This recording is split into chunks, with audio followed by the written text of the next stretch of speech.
Exergo. Según una convención probada, el exergo juega con la cita.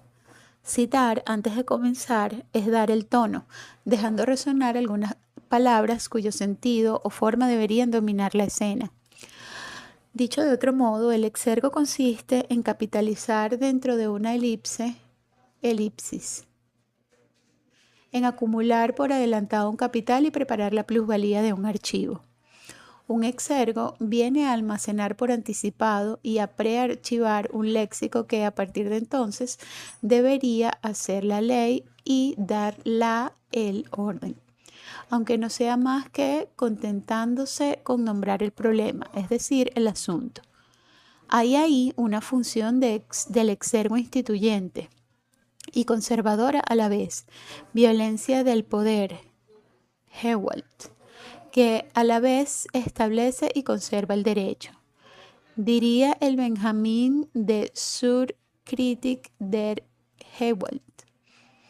Se trata aquí, a partir del exergo, de la violencia del archivo, como violencia archivadora. Es, pues, la primera figura de un archivo, pues todo archivo, sacaremos de ello algunas consecuencias, es a la vez instituyente y conservador, revolucionario y tradicional. Archivo económico en este doble sentido. Guarda, pone en reserva, ahorra, más de un modo no natural, es decir, haciendo la ley, nomos, o haciendo respetar la ley. Lo llamábamos hace poco nomológico. Tiene fuerza de ley, de una ley que es la de la casa, oikos, de la casa como lugar, domicilio, familia, linaje o institución. Convertida en un museo, la casa de Freud alberga todos estos poderes de la economía. Dos citas ejercerán en sí mismas, en su forma de exergo, esa función de economía archivadora, pero al hacer referencia a sí mismo de esa economía, una referencia explícita e insistente, tendrán por tanto esta función como tema o como objeto. Ahora bien, estas citas conciernen a y vinculan, quizás secretamente entre ellas, dos lugares de inscripción, la imprenta y la circuncisión.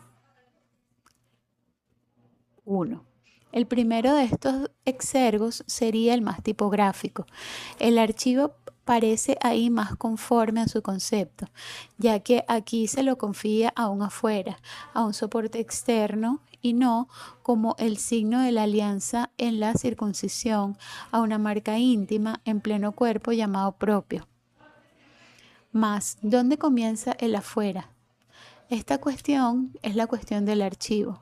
Sin duda, no hay otra. Al inicio del capítulo 6 de El malestar en la cultura, 1929-1930, aparenta Freud cierta inquietud. No va a cometer unos gastos inútiles. No está movilizando una pesada máquina de archivo, imprenta, impresión, tinta, papel, para registrar algo que en el fondo no lo merece. Lo que se dispone a entregar para su impresión no es tan trivial que se encuentre disponible en todas partes. El léxico freudiano insiste, entonces, ciertamente, sobre una cierta tecnología impresora de la archivación, mas solo para fingir un mal cálculo económico. Freud nos confía asimismo la impresión, el sentimiento que le inspira esta inversión excesiva y en el fondo gratuita en un archivo que quizás sea inútil. En ninguno de mis trabajos he tenido, aquí hay una cita, en ninguno de mis trabajos he tenido como en este una sensación tan fuerte de exponer cosas archisabidas, de gastar papel y tinta, y en consecuencia de movilizar el trabajo del tipógrafo y la tinta del impresor para contar cosas que propiamente hablando caen por su propio peso. Aquí hay una cita también. El malestar de la cultura en Sigmund Freud, obras completas, 21, traducción de José L. Ercheverry. Amorortu, Buenos Aires, 1992, página 103. Como será el caso para todas las traducciones que deberemos citar, podrá ocurrir que aquí o allá las modifiquemos más o menos ligeramente por diversas necesidades, algunas de las cuales estarán motivadas por lo que la lógica de nuestro propósito nos exija subrayar en el original. Continúo. Mucha tinta y papel para nada, en suma, todo. Un volumen tipográfico, un soporte material desproporcionado, en resumidas cuentas, para contar historias que al fin y al cabo todo el mundo conoce. Mas el movimiento de esta retórica conduce a otra parte, ya que Freud saca de ello otra consecuencia en la lógica retrospectiva de un futuro anterior. Le habrá hecho falta inventar una proposición original que rentabilice esta inversión. Dicho de otro modo, deberá haber encontrado algo nuevo en el psicoanálisis, una mutación o un corte en el interior de su propia institución teórica. Y le habrá hecho falta no solo anunciar una noticia, sino archivarla, meterla en cierto modo en prensa. Viene otra cita. Por ello no dejaré de escapar en esta ocasión. Por ello no dejaré de escapar esta ocasión. Si puede parecer que reconocer una pulsión de agresión original y autónoma significa una modificación de la doctrina psicoanalítica de las pulsiones. La retórica, continúo con el texto, la retórica y la lógica de este párrafo son astutas hasta llegar a dar vértigo, tanto más retorcidas en cuanto que fingen una ingenuidad desarmada. En lo que se puede leer a sí mismo como una puesta en escena de la archivación, Freud parece proceder, en primer lugar, a una cortés captatio benevolentiae, parecida a la que les debería yo aquí. En el fondo no tengo nada nuevo que decir. ¿Para qué retenerle con estas historias agotadas? ¿Para qué este tiempo perdido? ¿Para qué archivar esto? ¿Para qué estas inversiones en papel, tinta y caracteres?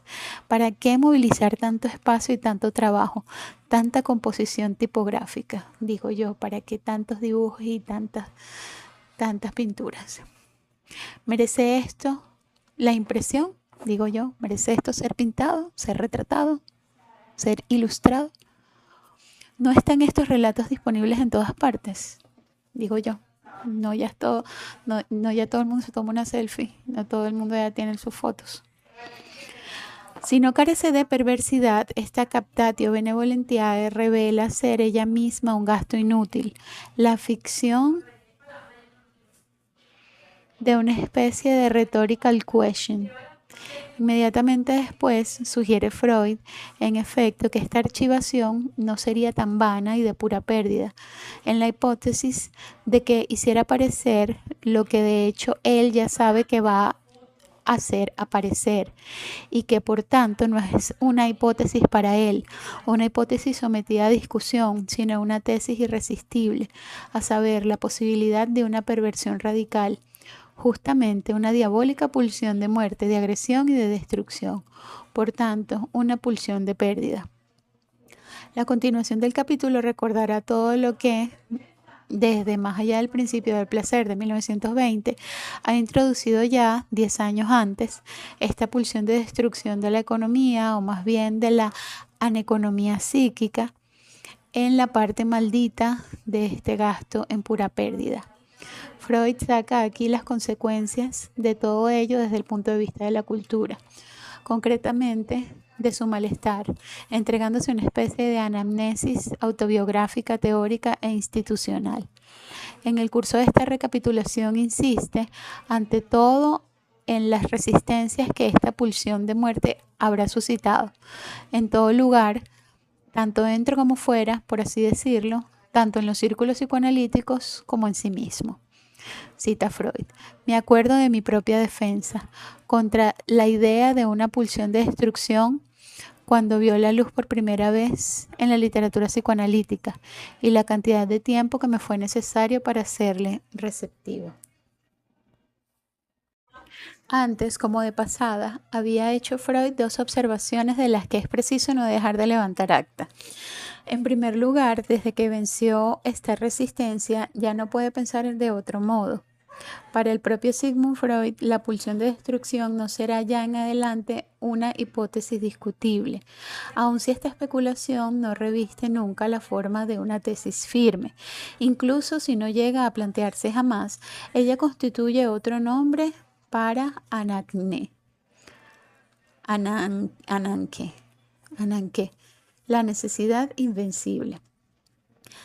Es como si Freud no se pudiera resistir más a partir de entonces a la perversidad irreductible y originaria de esta pulsión que nombra aquí bien pulsión de muerte, bien pulsión de agresión o pulsión de destrucción, como si estas tres palabras fueran en este caso sinónimas. Además, esta pulsión de tres nombres es muda. Está operando, pero al obrar siempre en silencio nunca deja un archivo que le sea propio. Destruye su propio archivo por adelantado, como si fuera esta en verdad la motivación misma de su movimiento más propio.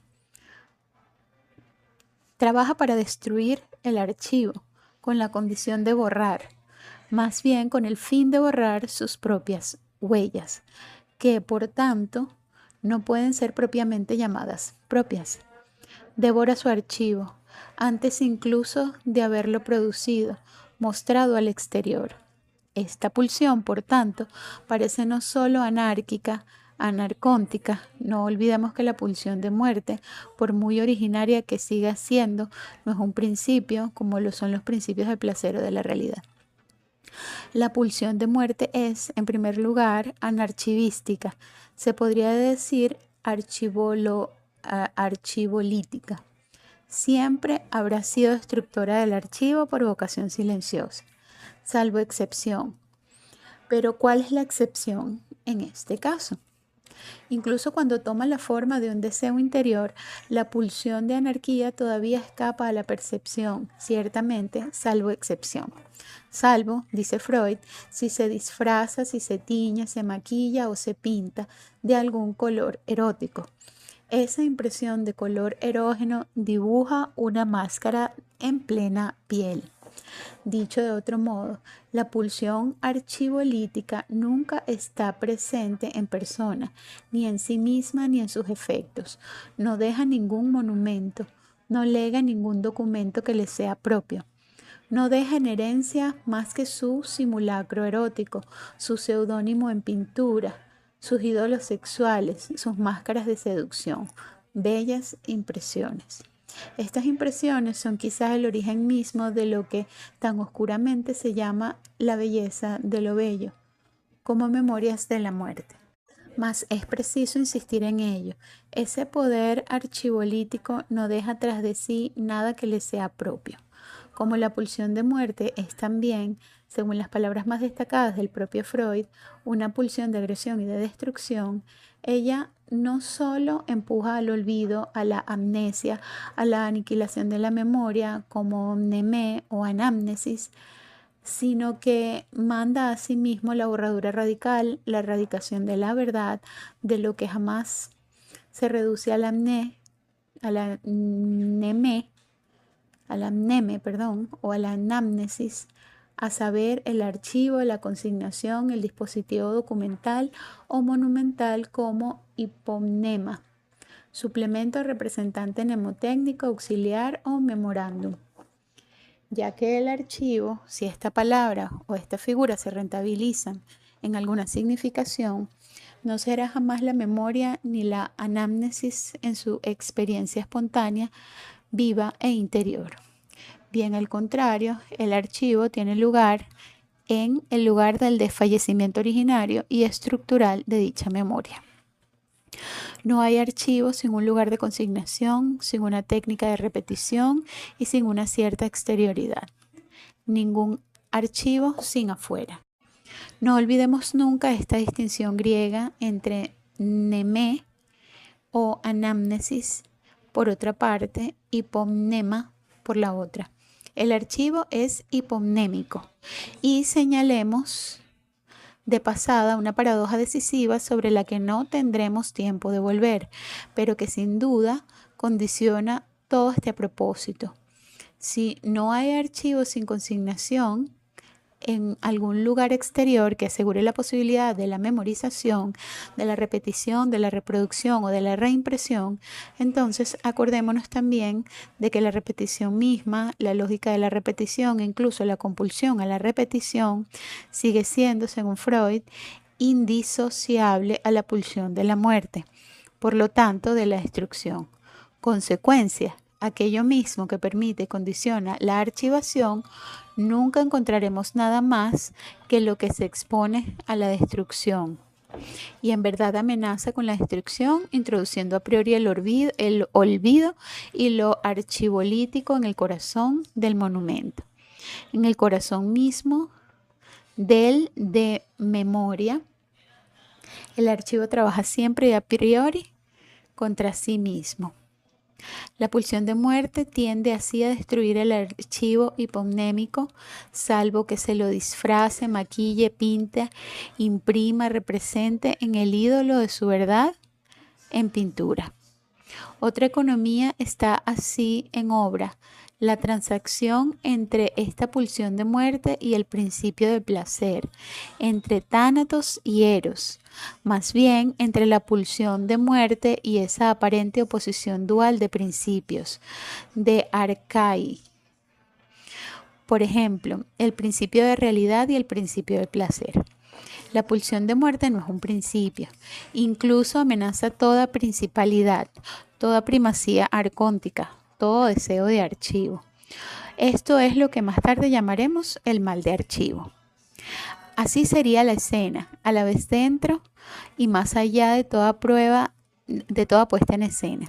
Freud no puede justificar el gasto aparentemente inútil de papel, tinta e impresión tipográfica, o dicho de otro modo, la inversión laboriosa en el archivo, más que alegando la novedad de su descubrimiento, el mismo que suscita tanta resistencia, en primer lugar en sí mismo, porque precisamente tiene por vocación silenciosa quemar el archivo y empujarnos a la amnesia, contradiciendo así el principio económico del archivo y tendiendo a arruinar este como acumulación y capitalización de la memoria sobre algún soporte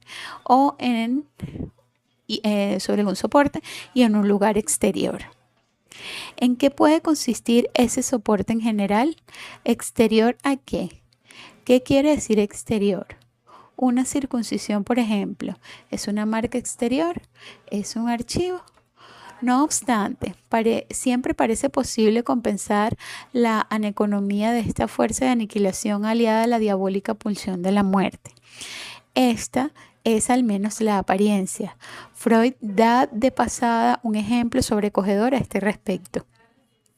En la época de malestar, 1929-1930, dicho ejemplo es aún más significativo por su alcance histórico y político. No nos gusta, señala Freud, que se nos recuerde la innegable existencia de un mal que parece contradecir la soberana bondad de Dios. Mas si este diablo, otro nombre propio para la pulsión de tres nombres, parece entonces a los Más si este diablo, otro nombre propio para la pulsión de tres nombres, parece entonces a los ojos de los cristianos para la Christian Science, en inglés en el texto, inconciliable con Dios. Resulta que también puede inculpar a Dios, el mal por el mal diabólico, la existencia del diablo, puede servir de excusa a Dios, ya que le es exterior, ángel anárquico y disidente, en rebelión contra él, del mismo modo que, y he aquí un rasgo polémico de la analogía, el judío puede jugar el papel análogo de alivio o de descongestión económica que le asigna el mundo del ideal ario. Dicho de otro modo, la destrucción radical puede aún ser reinvestida en otra lógica diferente, en el inagotable recurso economista de un archivo que capitaliza todo, incluso lo que lo arruina o contesta su poder radicalmente. El mal radical puede servir todavía, la destrucción infinita puede ser reinvestida de una teodicea, el diablo puede también justificar Ya que me interrumpieron. Ajá, El mal radical puede servir todavía, la destrucción infinita puede ser reinvestida de una teodicea, el diablo puede también justificar, y este sería el destino del judío en el ideal aria. Más arriba, Freud había propuesto una interesante crítica de los nacionalismos y el antisemitismo que deberíamos hoy meditar, pero en la que es imposible adentrarse ahora. A título preliminar y limitándonos siempre a esa archivación del archivo freudiano, deberíamos asimismo prestar atención a una fecha. Pensemos en el modelo técnico de la máquina herramienta destinada, según Freud, a representar afuera la memoria como archivación interna, a saber, el bloc mágico. Este modelo fue asimismo descrito, analizado, presentado después de Más allá del principio del placer, libro donde Freud confiesa hacer de abogado del diablo. La descripción comporta varias alusiones a lo que en el funcionamiento del bloc mágico está condicionado por la descripción anterior, en ese libro, de la estructura del aparato psíquico. Traduciendo e interrogando esta extraña, había intentado yo analizar hace ya mucho tiempo lo más de cerca posible las relaciones entre el modelo de archivación, la técnica, el tiempo y la muerte. Había pretendido delimitar lo que en este texto daba que pensar desde las seguridades metafísicas en las que me parece permanece retenido. Sin recordar aquí las cuestiones que planteaba entonces, especialmente acerca del concepto freudiano de la huella hereditaria. Me permito citar una observación solamente. Ella podría, por anticipado, diseñar el horizonte hacia el cual me gustaría avanzar un poco más y de otro modo esta noche. Para representar el funcionamiento del aparato psíquico en un modelo técnico exterior, no disponía Freud entonces de los recursos que hoy en día nos aseguran las máquinas para archivar, con las que apenas se podía soñar en el primer cuarto de este siglo. ¿Cambian algo estas nuevas máquinas? ¿Afectan esencialmente el discurso de Freud? En 1966 señalaba yo lo siguiente. Perdónenme esta larga cita, no me permitiré ninguna otra semejante. Separado de la responsabilidad psíquica, el bloc mágico, en cuanto a representación dejada a su suerte, depende aún del espacio y del mecanicismo cartesianos. Cera natural, exterioridad del memorándum. Y sin embargo, todo lo que Freud ha pensado acerca de la unidad de la vida y de la muerte habría tenido que incitarle a plantear aquí otras cuestiones, a plantearlas explícitamente. Freud no se pregunta explícitamente sobre el estatuto del suplemento materializado necesario para la pretendida espontaneidad de la memoria, por diferenciada en sí misma que fuese esa espontaneidad, bloqueada por una censura o una represión que, por otra parte, no podrían actuar sobre una memoria perfectamente espontánea. Lejos de que la máquina sea una pura ausencia de espontaneidad, su semejanza con el aparato psíquico, su existencia y su necesidad dan testimonio de la finitud así suplida por la espontaneidad mnémica. La máquina y por tanto la representación es la muerte y la finitud en lo psíquico. Freud no se sigue preguntando por la posibilidad de esta máquina, que en el mundo ha comenzado al menos a asemejarse a la memoria y que se le asemeja cada vez más y cada vez mejor. Mucho mejor que este inocente bloc mágico. Este es sin duda infinitamente más complejo que la pizarra o la hoja de papel, menos arcaico que el palimpsesto. Pero en comparación con otras máquinas de archivo es un juguete de niños.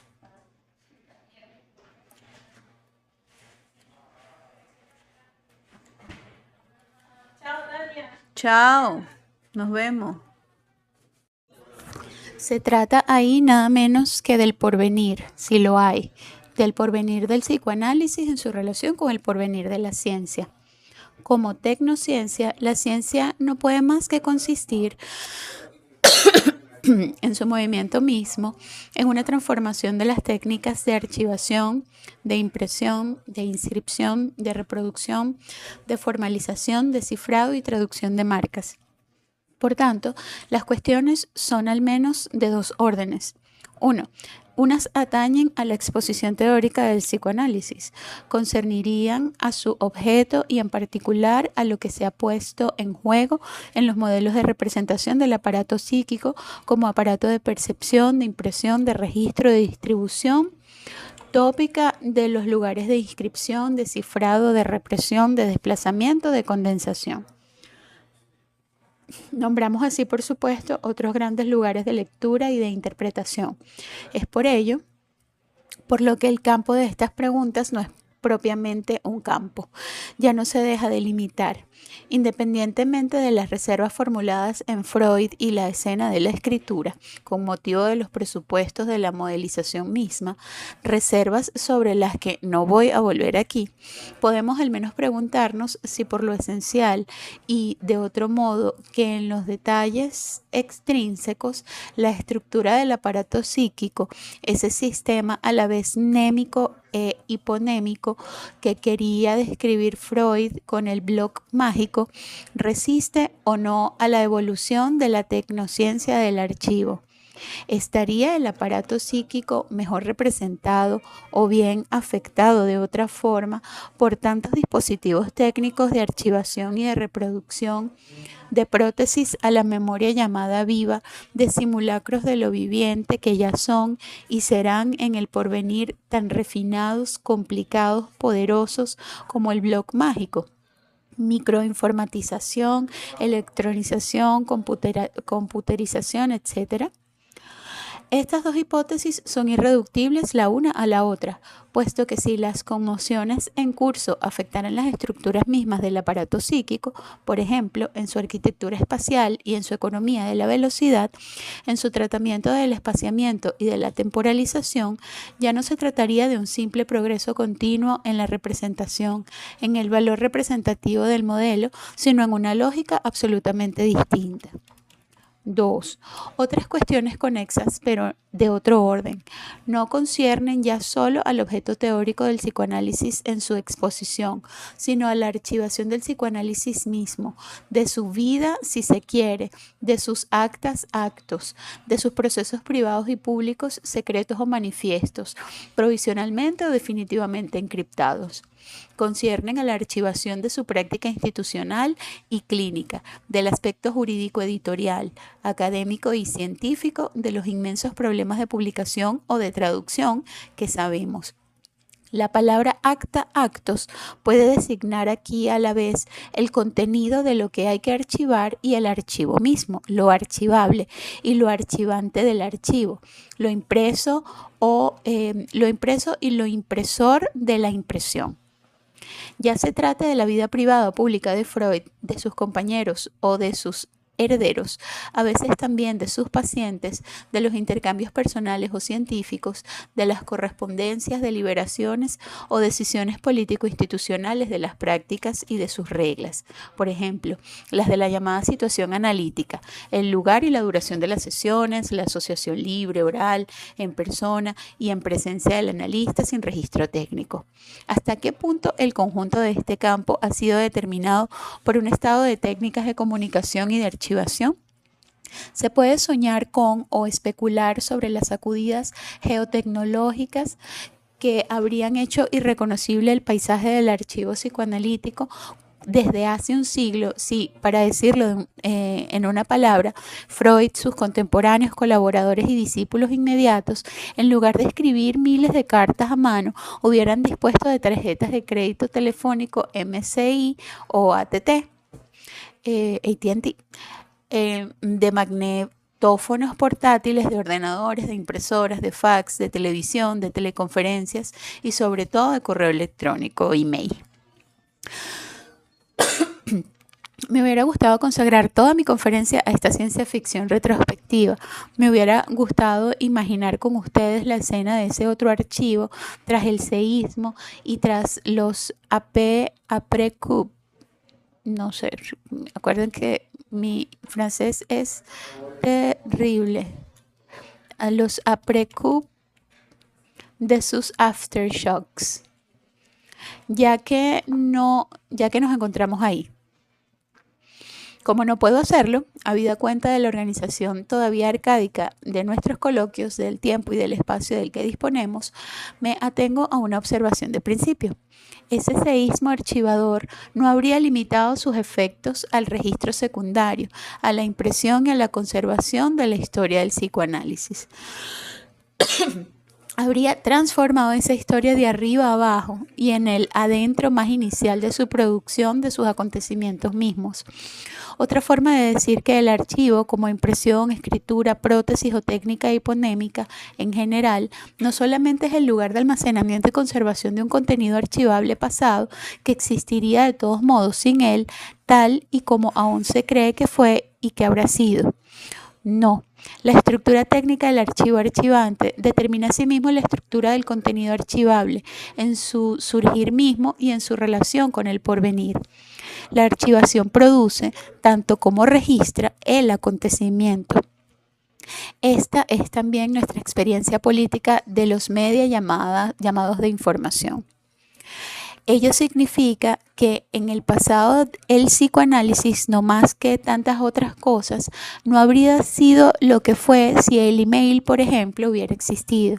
Y en el porvenir no será ya lo que Freud y tantos psicoanalistas han anticipado desde que el email, por ejemplo, se ha hecho posible. Se podrían tomar muchos otros indicios aparte del email, como la técnica del correo, ejemplo que sin duda merece algún privilegio. En primer lugar, a causa del papel principal y excepcional en la historia de los proyectos científicos que ha jugado en el centro del archivo psicoanalítico la correspondencia manuscrita. Todavía no se ha terminado, estamos lejos de ello, de descubrir y de tratar su inmenso corpus, por una parte inédito, por otra parte secreto y quizás por otra parte aún radical e irreversiblemente destruido, por ejemplo, por el propio Freud, quién sabe. Sería preciso preguntarse acerca de las razones históricas y no accidentales que han vinculado una institución semejante, con sus dimensiones teóricas y prácticas, con la comunicación postal y con esa forma de correo, sus soportes, su velocidad mediana. Una carta escrita a mano tarda tantos días en llegar de una ciudad a otra, y nada es independiente nunca de este plazo. Todo permanece a su medida, pero asimismo privilegio el indicio del email por una razón más importante y más evidente, porque el correo electrónico está hoy día, más aún que el fax, a punto de transformar todo el espacio público y privado de la humanidad y, en primer lugar, el límite entre lo privado, lo secreto, privado o público, y lo público o lo fenomenal. No es solo una técnica en el sentido corriente y limitado del término, a ritmo inédito, la forma casi instantánea. Esta posibilidad instrumental de producción, de impresión, de conservación y de destrucción del archivo no puede no acompañarse de transformaciones jurídicas y por tanto políticas. Estas afectan nada menos que al derecho de propiedad, al derecho de publicar y de reproducir. Transformaciones en curso, turbulentas, radicales e interminables, a la vista y a escala de las cuales no es preciso calibrar hoy los trabajos clásicos que continúan haciéndose en la colmena de los estudios freudianos, en torno a los manuscritos de Freud y de los suyos, de las correspondencias que están o que no están aún publicadas, de las ediciones o reediciones, de los borradores y de los esbozos, de lo accesible y de lo inaccesible, de las notorias filtraciones de la Library of Congress, etc. Clásicos y extraordinarios. Estos trabajos se alejan de nosotros a toda velocidad, acelerándose sin cesar, se hunden en el pasado a una distancia que es cada vez más comparable a la que nos separa de las excavaciones arqueológicas. Esa extraña actividad de la que habla el autor de Gradiva, hacia la que nos volveremos en un instante, de la filología bíblica, de las traducciones de la Biblia, de Lutero y Rosenweig o a Buber. o del establecimiento de criterios hiponémicos de Platón o de Aristóteles por los copistas medievales. Otro modo de decir que ello no le quita nada a la nobleza, a la indiscutible necesidad y a la irrecusable legitimidad de esa filología clásica que es mucho más que una filología. Mas esto no debe cerrarnos los ojos ante la conmoción sin límite de la técnica archivadora en curso. Sobre todo debe recordarnos que la susodicha técnica archivadora no determina únicamente, y no lo habrá hecho jamás, el solo momento del registro conservador, sino la institución misma del acontecimiento archivable.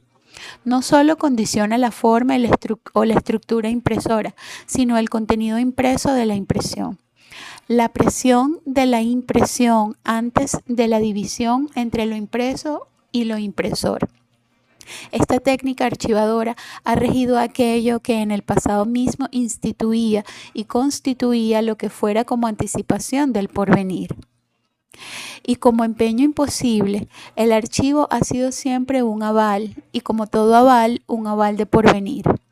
Más trivialmente, no se vive de la misma manera lo que ya no se archiva de la misma manera.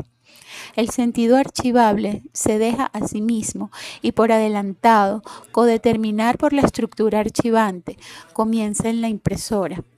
Por el momento, dejemos estas cuestiones en suspenso.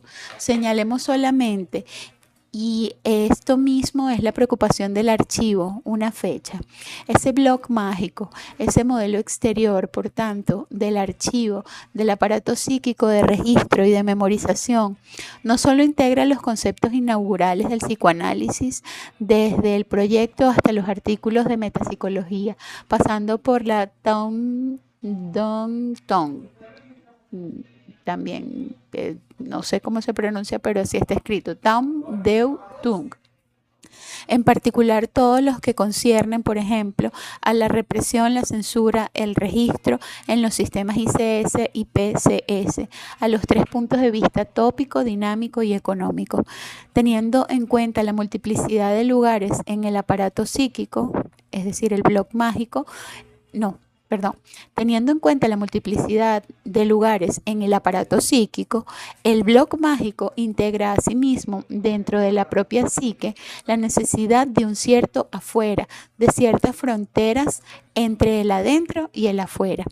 Y con este afuera doméstico, es decir, con la hipótesis de un soporte, de una superficie o de un espacio internos, sin los que no hay ni consignación, registro o impresión, ni supresión, censura o represión, acoge la idea de un archivo psíquico distinto de la memoria espontánea, de una hipómnesis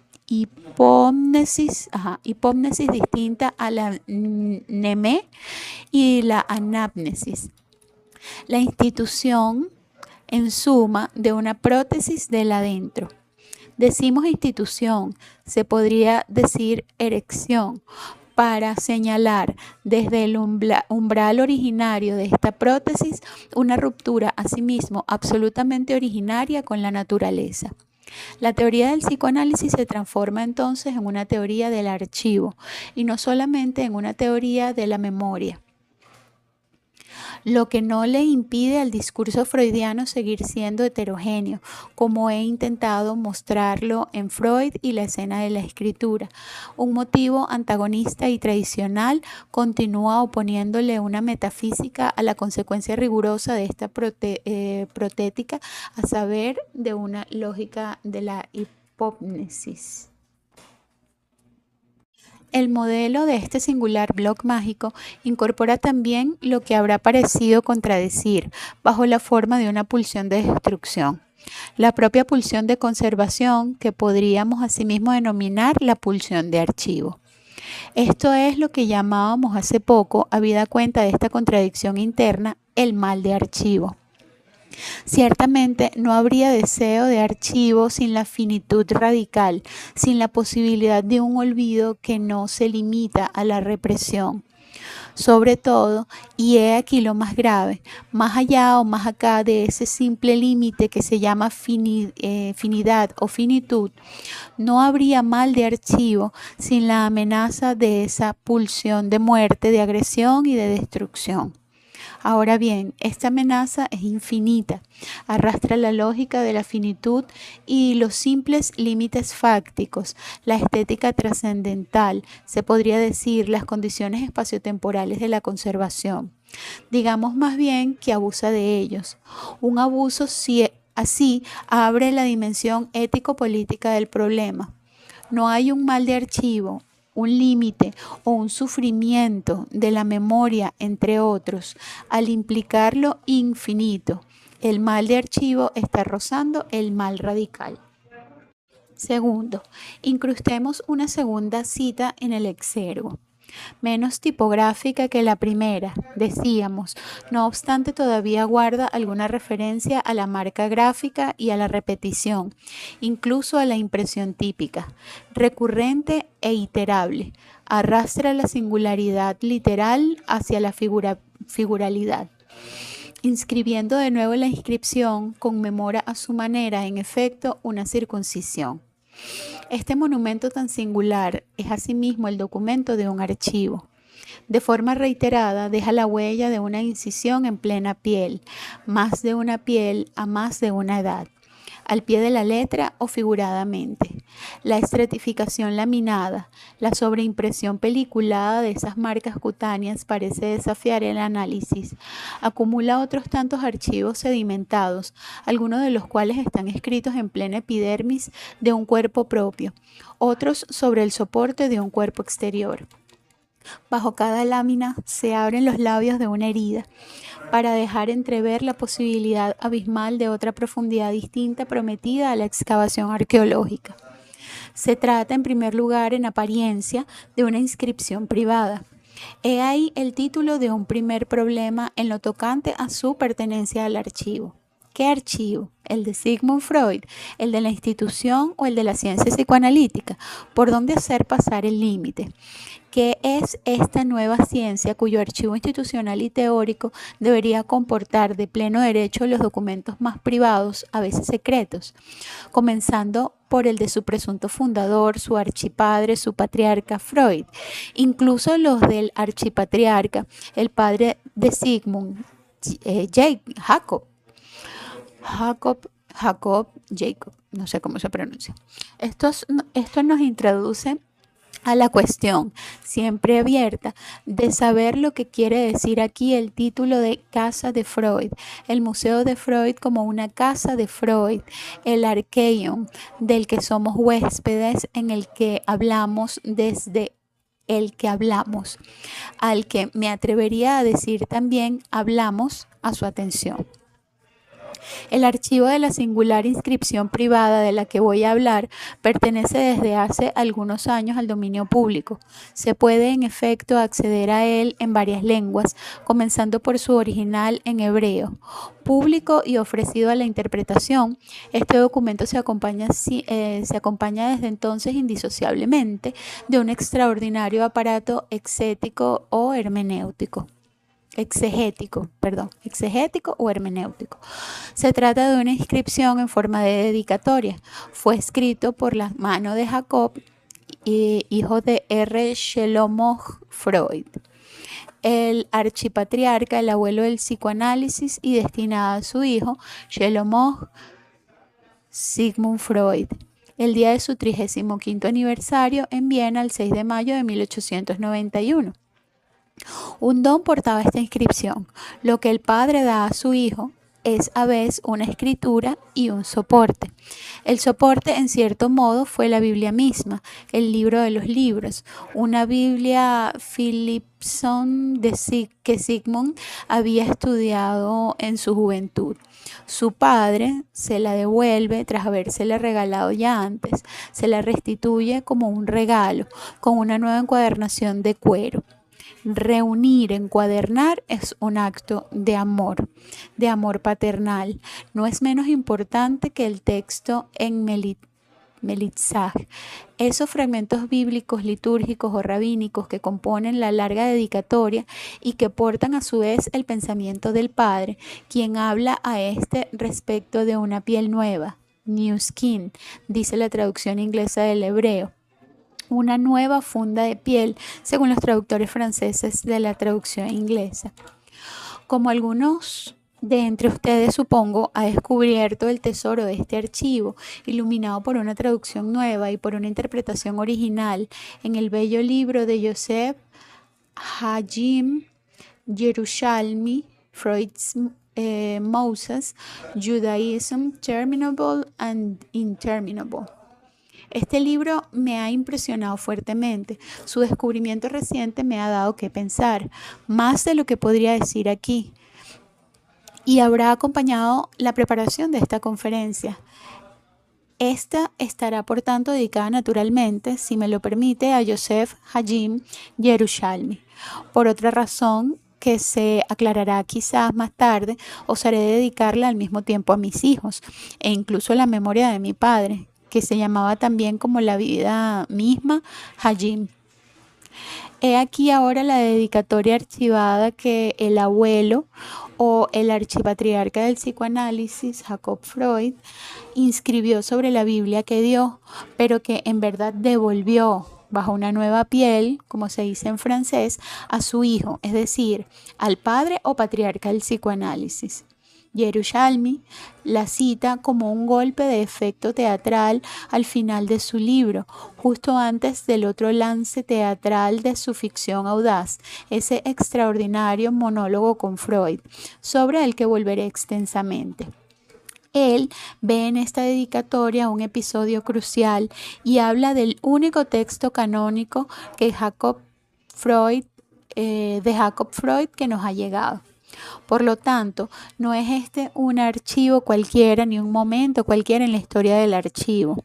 Más tarde, más allá de este exergo, veremos cómo Yerushalmi presenta el carácter a su entender propiamente inaugural del descubrimiento, de la lectura y del establecimiento de este archivo crucial del que él será en suma el primer guardián, el primer lector, el primer doctor, incluso el único arconte legítimo. En el cuerpo de esta inscripción nos será preciso al menos subrayar todas las palabras que se refieren ciertamente a la institución y a la tradición de la ley. Legisladores, lawmakers, es decir, a esa dimensión arcóntica sin la cual no podría haber archivo, pero también más directamente a la lógica y a la semántica del archivo, de la memoria y del memorial, de la conservación y de la inscripción que ponen en reserva, store, acumulan, capitalizan, almacenan una casi infinidad de capas, de estratos de archivo a la vez superpuestos, sobreimpresos y envueltos los unos en los otros. Me encanta lo de las capas. El memorial, la conservación, ponen en reserva, acumulan una infinidad de capas sobreimpresos y superpuestos. Esa es una visión muy poética que se puede, al lenguaje plástico le calza muy bien el lenguaje de la acuarela. Leer en este caso es deber trabajar en excavaciones geológicas o arqueológicas, sobre soportes o bajo superficies, pieles, viejas o nuevas, las epidermis hipernémicas e hiponémicas de libros o de penes. Y la primera frase recuerda, al menos figuradamente, aquí hay una nota. He creído deber añadir esta prudente precisión, al menos figuradamente, después de una conversación amistosa con Yerushalmi, quien algunos meses más tarde en Nueva York me había puesto en guardia particularmente, con razón, contra una lectura que pretendía identificar aquí en referencia literal o directa al acontecimiento fechado de una circuncisión. Yo lo creo igual que él, y hoy me doy cuenta más claramente de ello gracias a él. Hay aquí un motivo más de reconocimiento por mi parte. Como parece, sin embargo, poco contestable que esta dedicatoria en Melitzah a una todos sus antiguos y hace converger todas sus figuras, comenzando por la de la piel nueva, hacia el momento de una alianza, en verdad de una alianza renovada. Es abusivo leer ahí un recordatorio de aniversario por un padre a un hijo de la circuncisión, de la figura misma de la alianza, de un momento típico en el tipo de una incisiva inscripción de su carácter a la vez inaugural y recurrente, regularmente renovado. Ok, continúo con el texto principal. La circuncisión del padre del análisis después del séptimo día en los años de la vida. Cito la traducción francesa de la traducción inglesa que propone Yerushalmi subrayando unas palabras. Luego dejaré ahí este exergo para volver a él más tarde. Hijo que me eres querido, Shelomo. En el séptimo año de los días de tu vida, el Espíritu del Señor comenzó a guiarte. Vuelvo a empezar. Hijo que me eres querido, Shelomo. En el séptimo año de los días de tu vida, el Espíritu del Señor comenzó a agitarte y Él se dirigió a ti.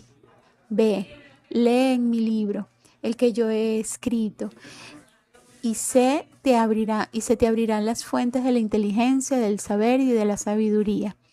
Este es el libro de los libros donde los sabios han excavado, donde los legisladores han aprendido el saber y el derecho. Tú has tenido una visión del Todopoderoso. Tú has oído y te has esforzado en hacer y has planeado sobre las alas del Espíritu. Desde entonces, el libro ha permanecido en reserva, como los pedazos de las tablas en un arca, en mi poder. Para el día en que tus años han alcanzado 5 y 30, yo lo he descubierto. Yo lo he recubierto de una nueva funda de piel y lo he invocado. Brota, oh pozo, cántale. Y te lo he dedicado para que sea para ti un memorial, un recordatorio. A memorial and the reminder. El uno y lo otro a la vez. El uno en el otro. Quizá tenemos en la economía de estas dos palabras toda la ley del archivo. Anamnesis, nemé y ponema del afecto de tu padre que te ama con un amor eterno. Jacob, hijo de Shelomo Freit. Viena, capital, 29 Nisan, 5651, 6 de mayo, 1891. Como archivo, el libro habría así, ya terminó la cita. Como archivo, el libro habría así permanecido en reserva con el archipatriarca del psicoanálisis. Habría permanecido allí en el arca de la alianza. Arca, esta vez en latín, es el cofre. El arca en madera de acacia que abriga las tablas de piedra. Más arca se dice también del armario, el ataúd, la celda de la prisión o la cisterna, el depósito.